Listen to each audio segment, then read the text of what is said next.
United States is prepared to work with any nation, including Russia and Iran, to resolve the conflict. But we must recognize that there cannot be, after so much bloodshed, so much carnage, a return to the pre-war status quo. President Obama, during his speech this morning at the United Nations, saying he's willing to work with Iran and Russia to end the ongoing Syrian conflict, but that the Syrian president must go. This as Russian President Vladimir Putin derides American efforts to end the conflict in Syria. Now, according to reports, Moscow dispatched troops and aircraft to Syria, plus the Russians cut the intelligence sharing agreement they had with the U.S. Now Russia will share intelligence with Iraq, Iran, and Syria in the fight against ISIS. So just where does this leave American efforts? For more, we will welcome in via Skype national defense expert Clare Lopez, who's also the vice president for research and analysis at the Center for Security Policy. She joins us via Skype from Washington. Also joining us via telephone from New York City, professor of law at Harvard Law School and Newsmax blogger Alan Dershowitz. Alan is also the author of The Case Against the Iran Deal. Clare, Vladimir Putin maintains that Assad's military is the only force truly fighting ISIS in Syria, and it's a huge mistake not to cooperate with them. Your reaction to that? I think that Putin and Moscow's objective is not so much to fight against the Islamic State as it is to keep Assad in power. Putin is absolutely determined that the Damascus regime of Bashar al-Assad will remain in power. The Iranians have been all in on this for a long time, so has their terror proxy Hezbollah, but things are not going so well. And it's not just the Islamic State, but an array of other militias, jihadist militias like Jabhat al-Nusra and Ahrar al-Sham and others.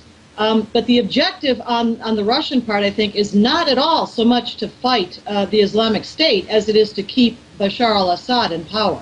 So, Alan, is it fair to say Putin has outmaneuvered President Obama when it comes to the situation in the Mideast? What else is new? Everybody has been outmaneuvering President Obama and this administration on every issue relating to foreign policy, particularly in the Middle East. We're playing checkers against the people who invented chess, and they're beating us at every move. We're creating vacuums in Syria. It's being filled by Russia and Iran. Russia and Iran are becoming major power brokers in the Middle East since the Obama administration came to power. And this is from a liberal Democrat who supported Obama twice, primarily on his domestic programs. But since Obama came to power, we have lost leverage in the Middle East. We've lost leverage in many, many other parts of the world. And this is just another example of how we've been outmaneuvered by our opponents, whether it be Iran in the Iran deal or Russia in its attempt to have greater influence in Syria and in the Middle East. Clare, we just heard Alan use the word vacuum to describe really what's going on in terms of American policy, not counterbalancing what's happening with the Russians and others. Meantime, Putin is now asking Muslim leaders to join him in the fight against ISIS. Is this Russian strategy, especially with the American lack of presence and strategy, ultimately will most of the world get behind the Russian initiative? Harkening back to that clip you played at the beginning of the segment here from the President's United Nations speech this morning, I would not be surprised at all to see the United States joining that axis of Moscow, Baghdad, Damascus, Tehran, and Tripoli, Libya, if you want. I'm sorry, Lebanon, if you want to add that in as well for the Hezbollah representation.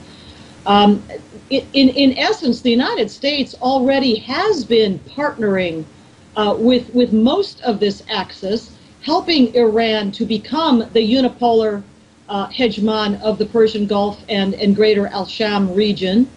And now with the addition of the Russians to that axis, there is not much left for the United States. And with that in mind, Clare, not much left for the U.S., but Alan, with the minute remaining, what about Israel if this new kind of alliance comes to pass? Well, it's very dangerous for Israel because certainly Iran is not a friend of Israel. Russia is a fair weather friend, sometimes not so much a friend. America has been Israel's only reliable friend in the Middle East, and Israel has been America's only reliable friend in the Middle East. And that seems to be fraying somewhat. I hope it doesn't fray.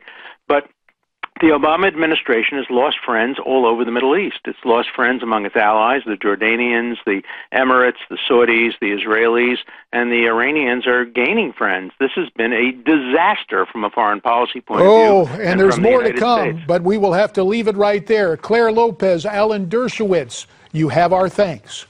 Well, you heard what they had to say. Agree or disagree? We would love to have your comments. So log on, go to newsmaxtv.com/comments and tell us your reaction to what you just saw. We're coming back.